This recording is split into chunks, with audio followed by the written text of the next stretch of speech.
Birthing Purpose with Lana. Today we have some amazing guests. We're going to start off with returning second time around, Brigitt Thompson. She is a coach and an author of 2 books, Trust Yourself with Money and What You Know. And for the first time here, we have Ashira Nelson of Savvy Girl Money. She is a certified public accountant and a financial activist. Welcome. Oh, thank you for having me, Lana. Yes, I had to get you 2 young ladies, women together to talk about money matters. And you guys come from 2 different veins when it comes to this topic. Brigitt has some strategies for you, but she really connects to all the emotionalism when it comes to money and all the feelings and the fears and the insecurities and all that. And then we have Savvy Girl Money. She's like, okay, this is what you need to do.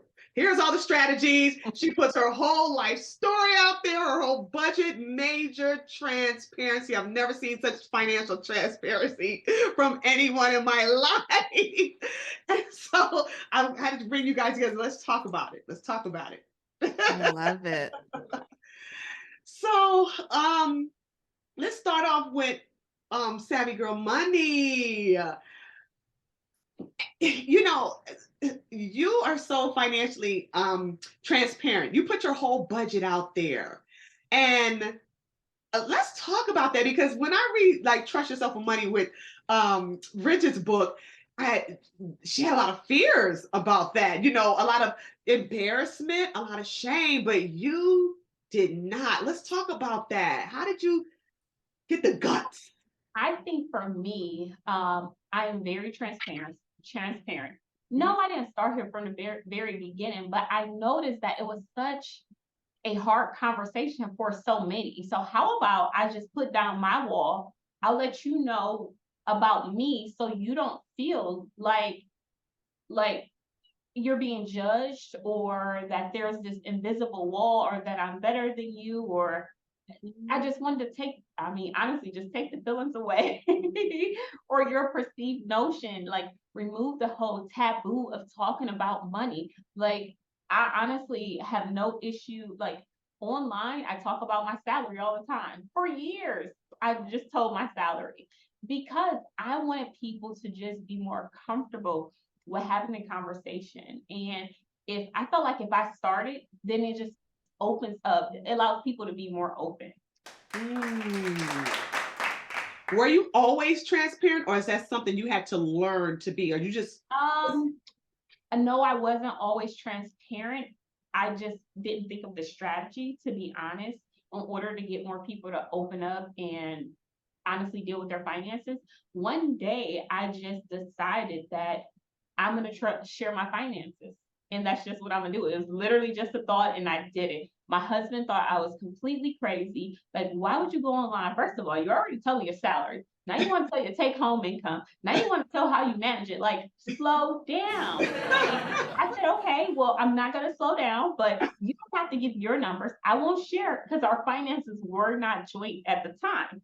So it's like, okay, I don't have to share your side of things. I'm sharing me to help people. I always had a desire, and I needed to figure out a way to honestly bring down the walls, stop making it so taboo. So that was just my strategy to get people to open up more about their finance. So if they knew about me, then they will just be more open and willing to talk. So yeah.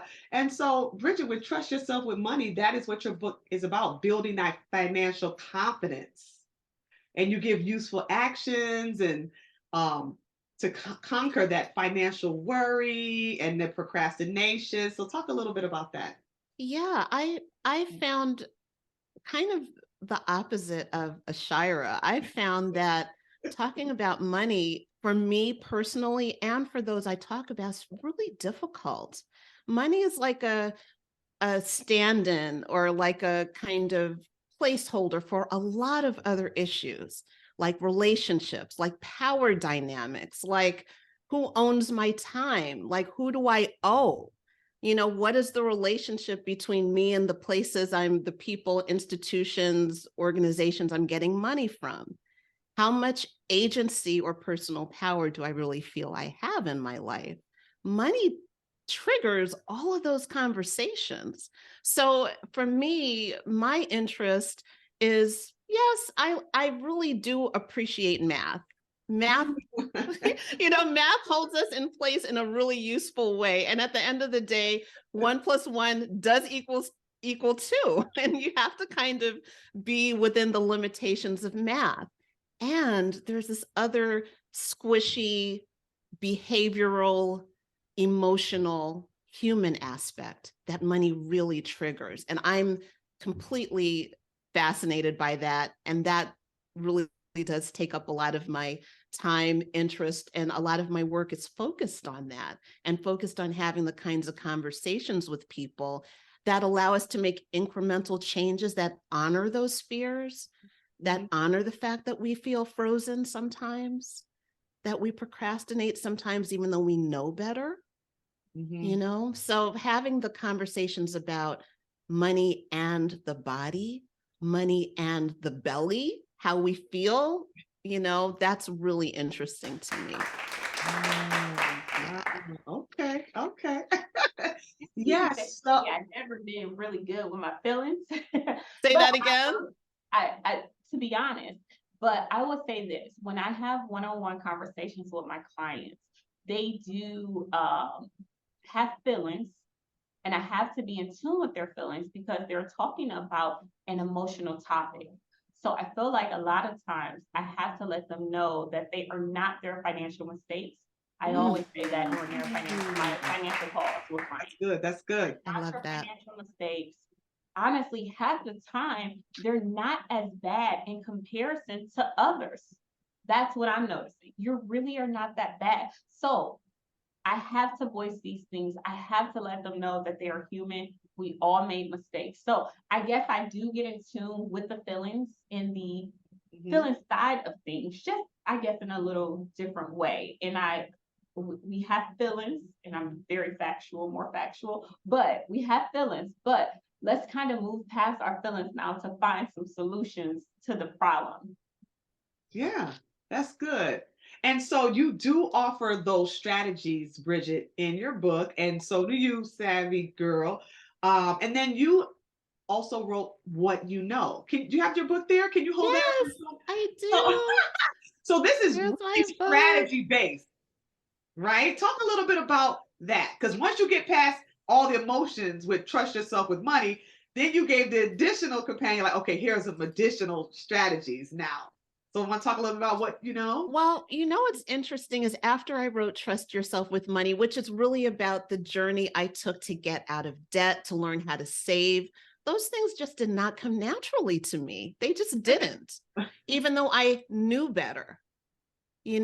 I was an intelligent human being, and still I was making decisions that were against my own best interest in a lot of ways.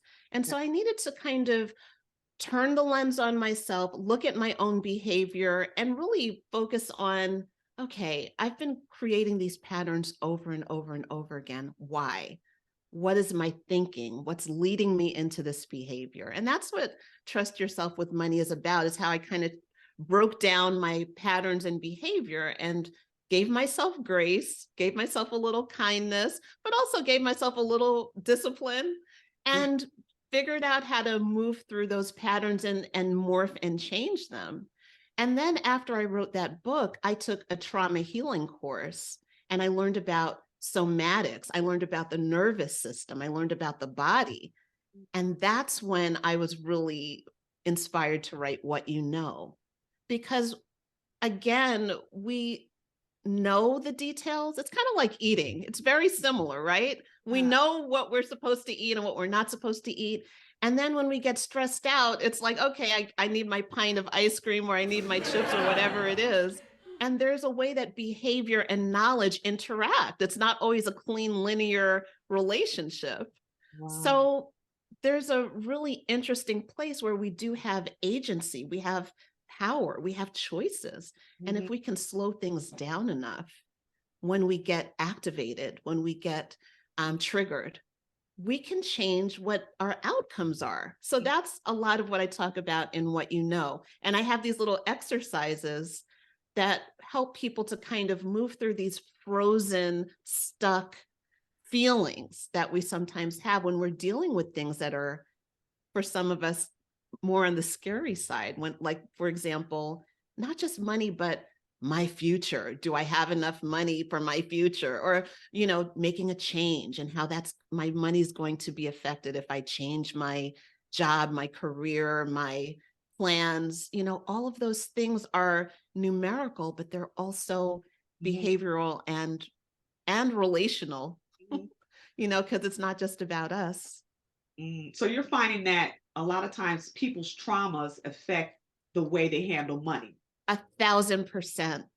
1,000%. And I Definitely. think looking at that it's such a beautiful process. It's a sacred process. And it's important. Yes. It's important to have a conversation about all of it, a holistic conversation. So their money can sometimes be their value, or they medicate. I don't feel good. I'm hurting. Let me go shop. Yes. Or the first thing you said too is, is the amount of money I have the way that I'm placing value on myself as a human being? Where it doesn't matter how much you have, you're valuable. Value doesn't attach to your finances. Yeah, those things need to be uncoupled. We do need money to navigate in this world. Right. We need it. But money, there are things that we have that money can never buy. We know that. Right. So being able to hold both of those realities at the same time is so important. Absolutely. I agree. Yes, I agree. So both of you all went on this journey to become debt free. Savvy girl, let's talk about this 3-year journey to financial freedom. So I am very Financial freedom, debt free, to be debt free. Yes. I am very much like, idea pop in my head, let's take action. Like, it don't take a lot of thought for me. I am just like very action based and goal based. Yes. So I had a conversation with someone like at lunch at work, and they were telling me about how their girlfriend at the time was paying off her student loans. And I'm like, wait, because you don't hear about people paying off their student loans or aggressively handling debt. It's just not a topic you hear in our community. So I was very honestly intrigued by it.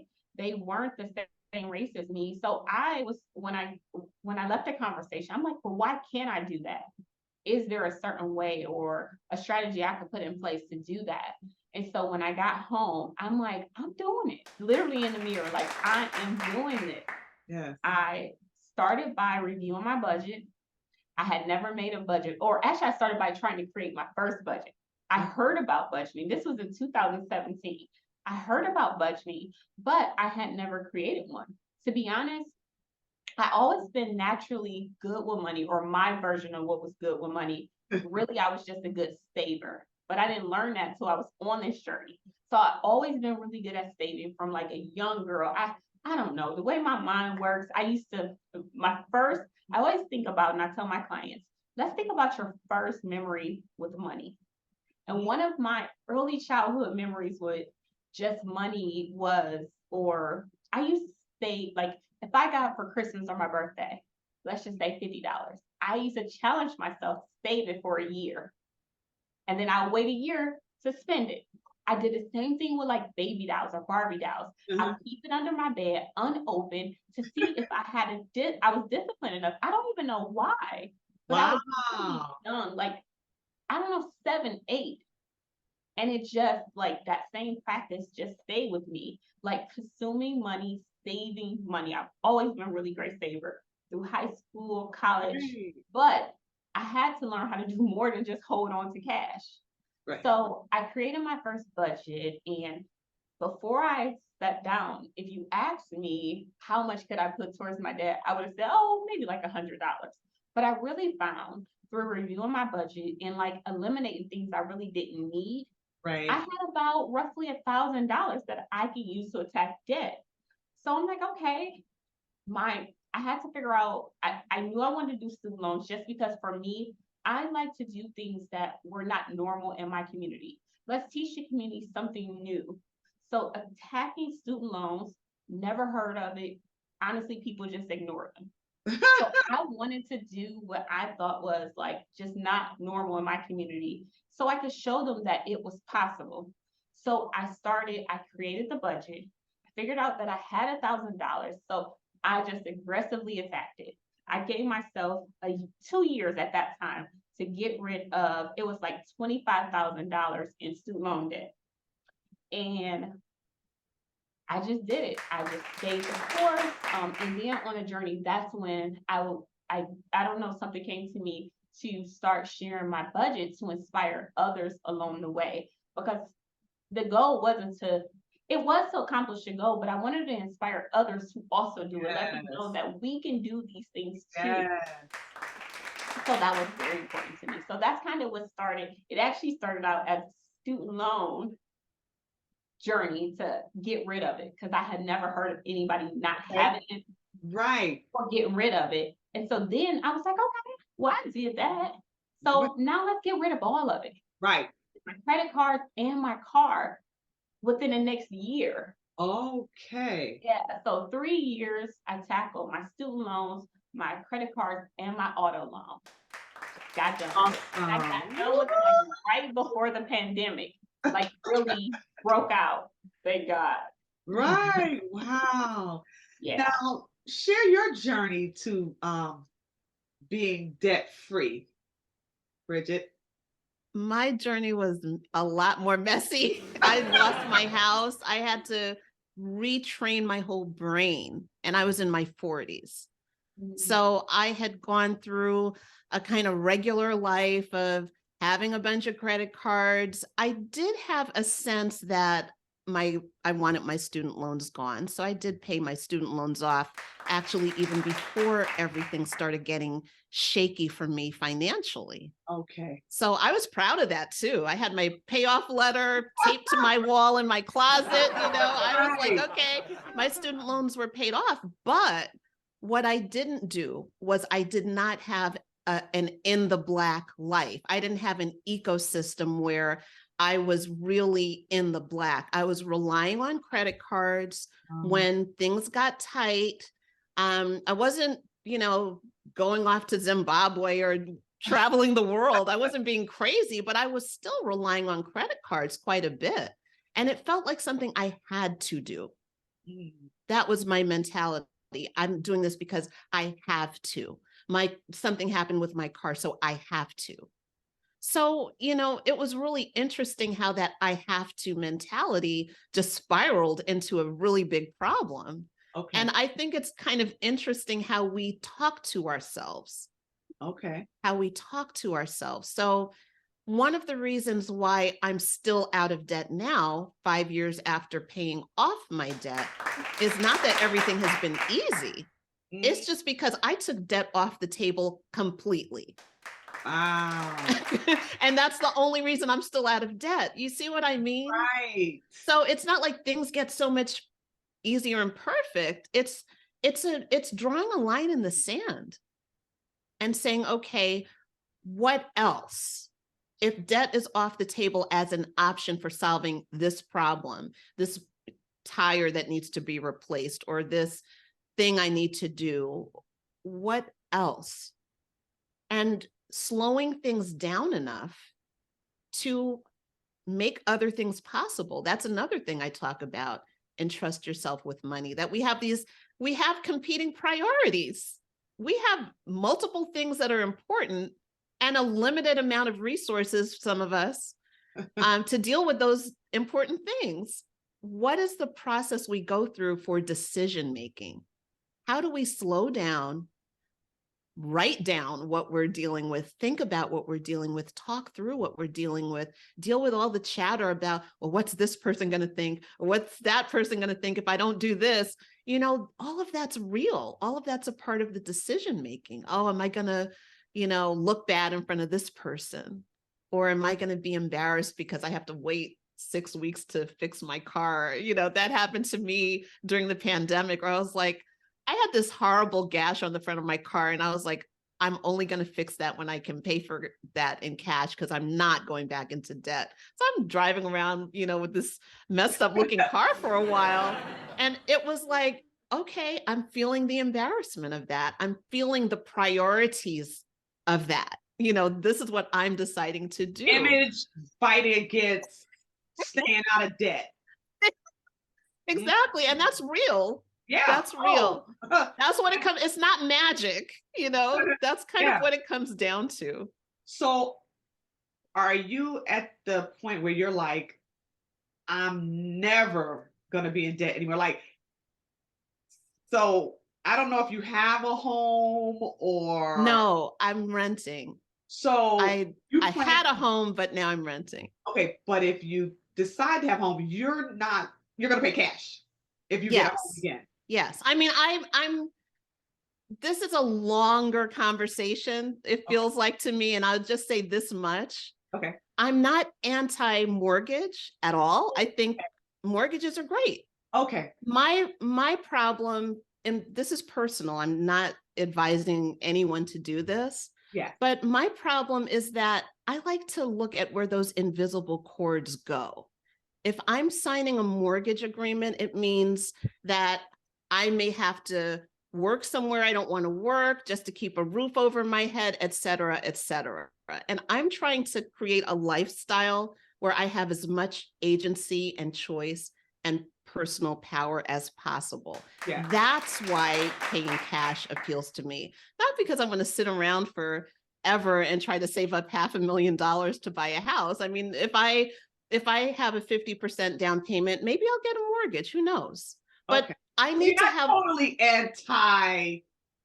Okay, I get it. Well, I'm anti not having any power. I'm anti being, I'm anti someone's foot on my neck. That's what I'm, it's like if I can figure out a way to move through the world and feel ease and feel like I have choices, that's why being debt-free matters to me. It's not for some big moral reason. Right. Just like you have to stay at a job you don't like because you have this mortgage, versus if you didn't have this mortgage, you don't have to stay at this job that's stressing you out and wearing you out. You have the power to say, hey, I'm not going to stay here because I don't have debt. I don't have anything that would keep me in that sort of bondage and to suffer through things that I don't really have to, because is that a lot? That's how my brain works. That's how my brain works. And I'm those are the computations I'm making in addition to the numbers. It's like, okay, if I make this choice, am I stuck here because of this? Or what does that look like? Yes. No, I totally get it. So many people are miserable on their jobs because they have to be there because of all the debt and things like that, and they can't move. And so you're right. I get that freedom that you have now, and I think that's amazing. That's great. That's awesome. I like waking up to that every morning. It takes a little bit, it's not a conventional path. It's okay. It's a good one. Yeah. Savvy. So for me, I still use debt to some extent. Not because I have to, honestly, just because I know how to manage it. So it's not like a thing for me, to be honest. But I will say this. I feel like you need to get out of debt, go through that journey and learn how to manage it first, and then decide if it's best for you to put yourself back in maybe some situations with debt or get a relationship with a credit card. So for me, I have a credit card. My husband and I, we use like one primary credit card, and we got a credit card that will allow us to earn travel points, credit card, money back, things like that. So I recently switched over so I can maximize those things. But for me, I pay it off in full every month. So it's not a thing for us. We pay it off, and since coming debt free, I have always paid it off. During my debt-free journey, And that's why I think it's so important to go through a journey and not try to skip steps, because you learn so much on the way. I learned how to avoid credit card interest.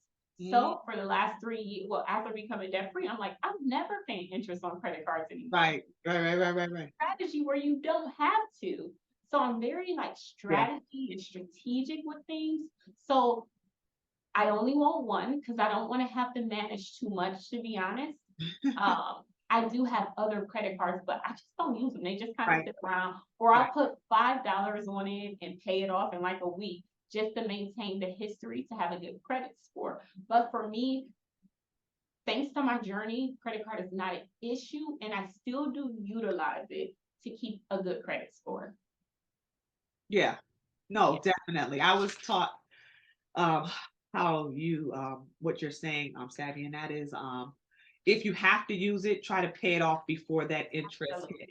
And then I would only get the credit cards that had that year of 0% interest. Oh yeah. So then I didn't have to worry about paying that interest and things like that. Yeah. So then when that one's over, I'll go get another one with the 0%. So there's ways to be savvy, right? And if you need it, like the number, it's hard to manage, to be honest. So just having one or two allow you to manage it, and that's the key thing to debt. But I do truly believe you have to be debt free first, because other than that, I mean, you're going to be paying interest, and interest is expensive. Yeah.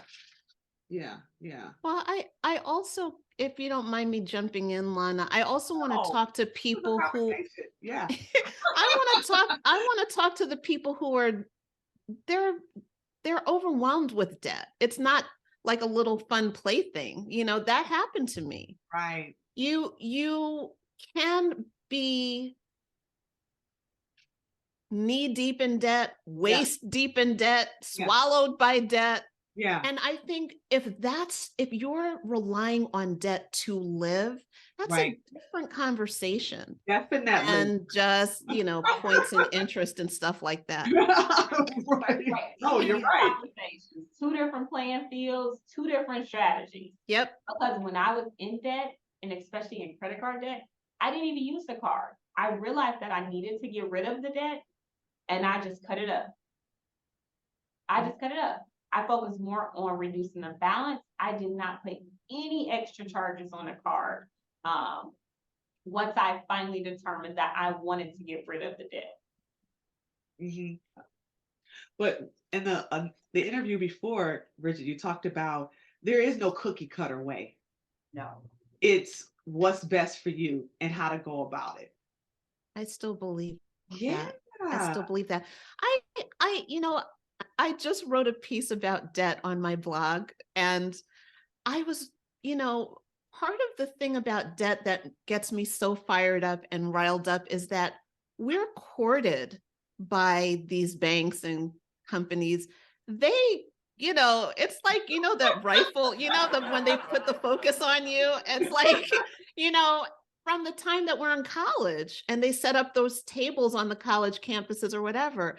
And so, it's not like we're just using debt because we came up with the idea ourselves.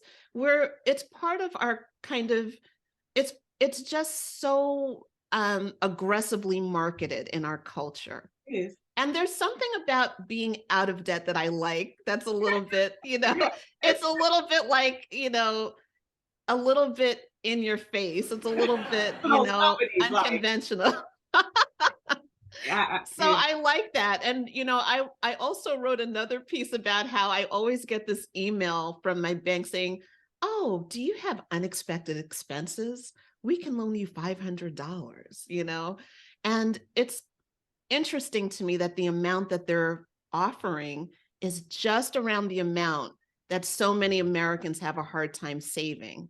The Federal Reserve Board comes out with this report every year, and they track how many Americans can save $400.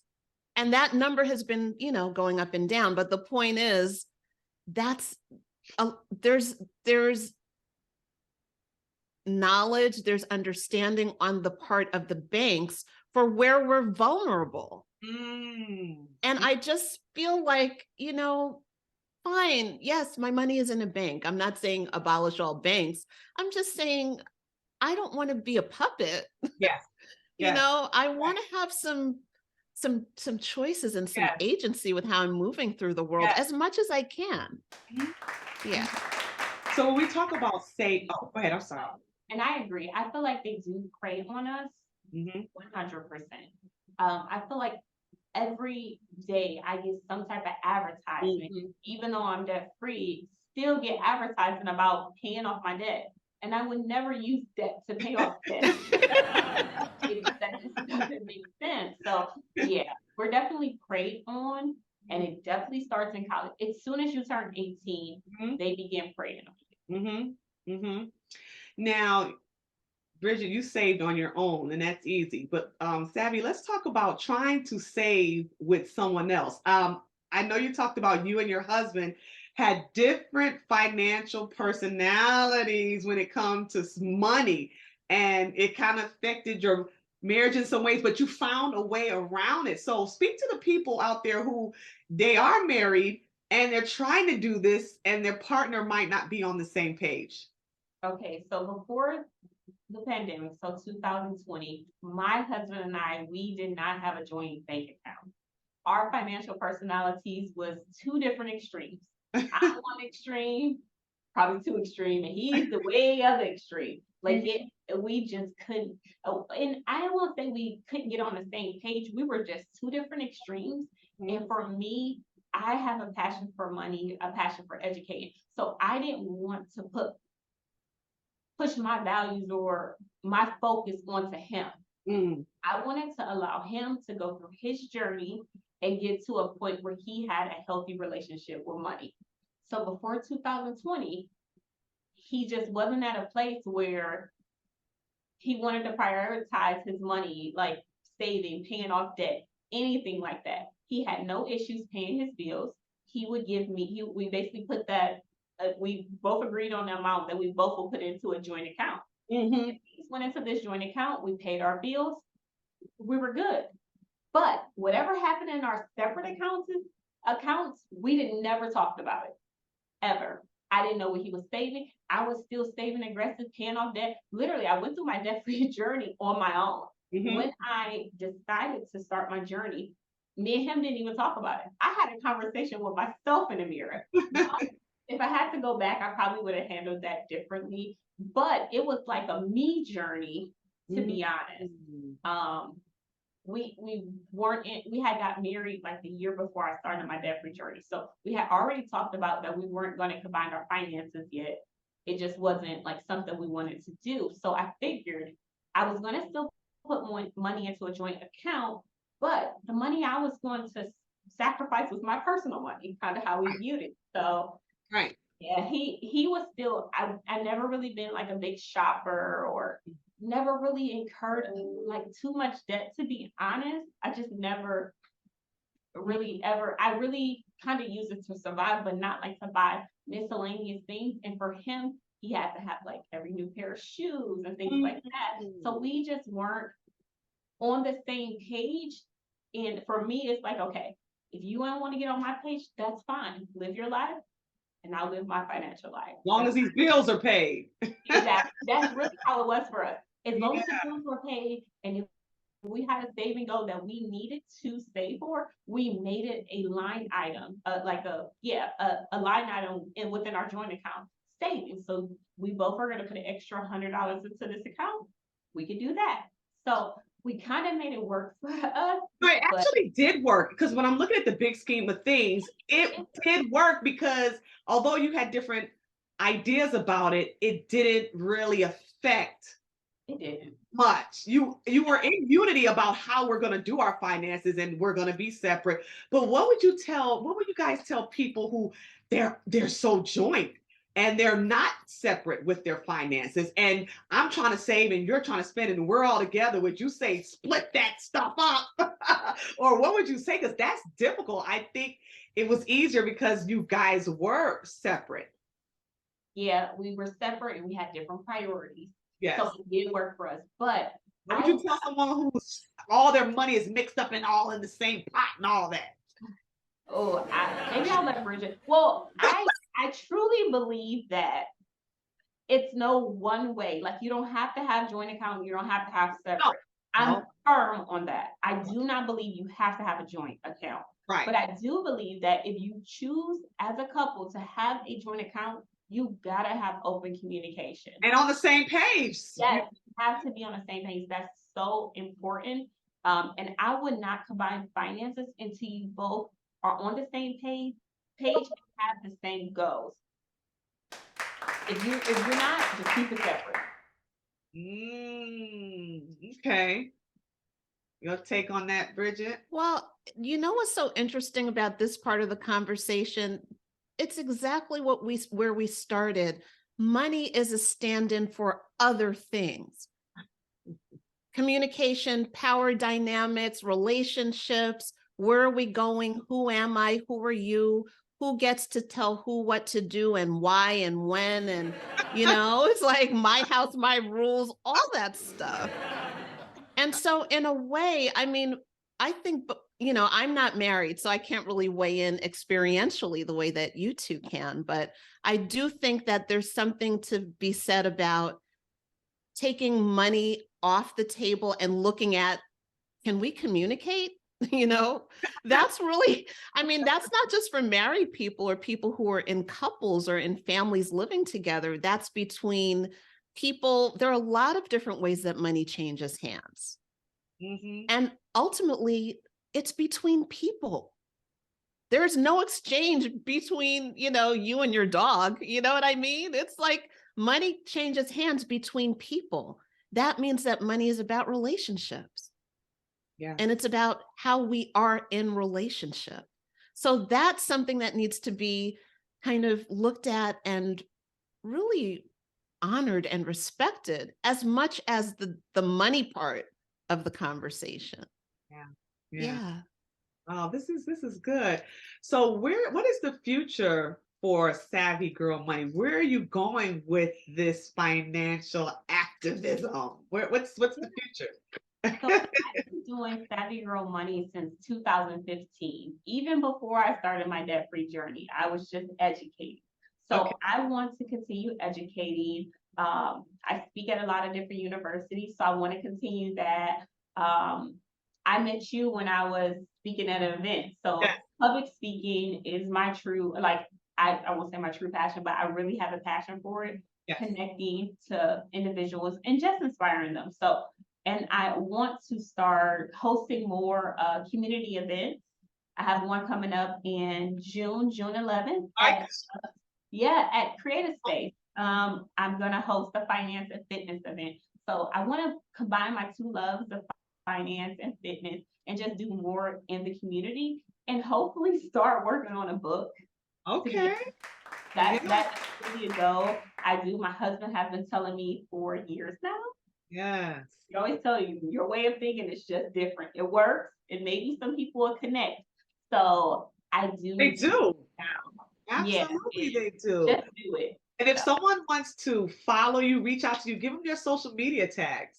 Yeah, so I am on Instagram at Savvy Girl Money, or you can reach me on Facebook also at Savvy Girl Money. And I do have a YouTube channel of documenting my financial journey or debt-free journey. So you can catch me at Savvy Girl Money on YouTube also.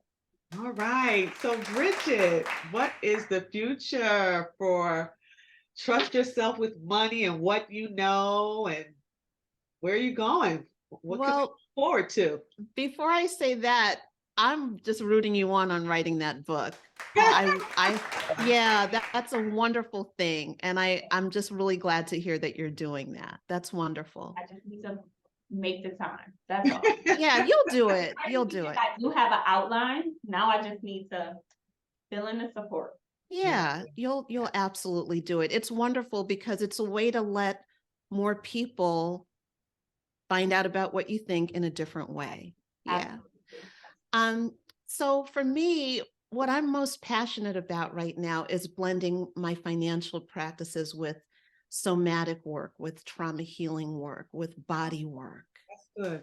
And that's really what I focus on in my coaching, and I love it. It's challenging, but it's really, I used the word sacred before on purpose. It is sacred to really hold space for people while they're feeling all these things and changing in this way.